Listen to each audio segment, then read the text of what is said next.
Greetings, comrades and friends. My name is Stanley Manyenga.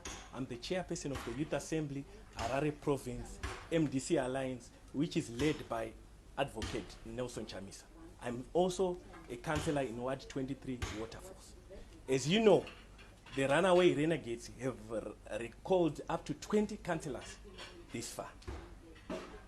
They have used divisive methods trying to divide us, but let me be straight. It will not divide us. Our role as the youth, number one, our leader is Advocate Nelson Chamisa. Number two, we are going to defend the party and its leadership. Number three, we are going to mobilize to win all by-elections.